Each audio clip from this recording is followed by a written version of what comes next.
I'm speaking to you, I'm speaking to the public in response to the press and all the reporting that we have gone on since the last meeting. I'm going to start out saying I have been singled out over the last several months.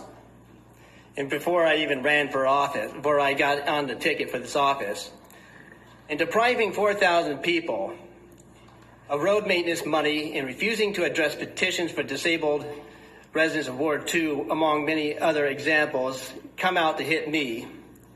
And I'm bringing right up to here the last meetings, Councilor Lampiazzi stifling me because I mentioned my religious views. And the President Marchetti angrily, and I say wrongly, accuses me of debasing people because I was bold enough to argue to protect the public employees' pensions. And not to mention, in concert, I do suspect, with Mayor Tyre of promoting my recall and calling me, in a slanderous fashion, though I don't believe you mean it, feel that way, transphobic and homophobic. I thought, why did I mention religion in response to the pronoun training? It was spontaneous. But punishing pronoun training discriminates against Judaic and the Christian faithful. We are now told to lie about the biological gender that violating the 9th commandment. We're further told to deny our beliefs that God created man and woman and set our moral compass on mankind's teaching, though, and not on the Almighty's. And that violates the 2nd and the 3rd commandments. I recently witnessed modeling of gender identity language to the first graders and older at Morningside Elementary School, and that's regular. That's an ongoing thing.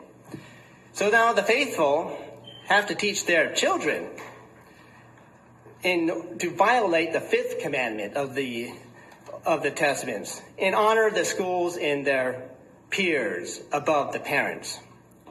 The other key reason I mentioned my faith, singling me out in the past, and now they're calling me racist, greedy, transphobic, homophobic, and promoting my recall seems to prove that I mentioned my religion because I was reacting to a very familiar opponent. The opponent causing, in the past, 6 million murdered Jews. And then I'm talking about anti-Semitism, but really I'm talking about religious anti-Semitism, which is full display, not necessarily deliberate, but is there in the city government, in the press. And the hatred these days, I bring to your attention, is a very subtle thing, and it hides itself in contemporary trends. I need you to wrap it up. I got it. In conclusion, I'm going to say no, I am not going to apologize for calling a charter objection in the name of Ward 2. And no, I do not apologize for fighting for the city employees' pensions and saving money for all the citizens who are facing historic inflation. And I do not certainly apologize for insisting that the majority interest on this city council. I need you to wrap it up.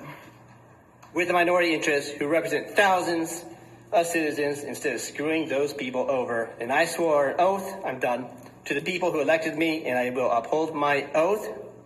So may God help me in guiding the city council and the city of Pittsfield. You also took an oath to abide by our rules. You're 40 seconds over.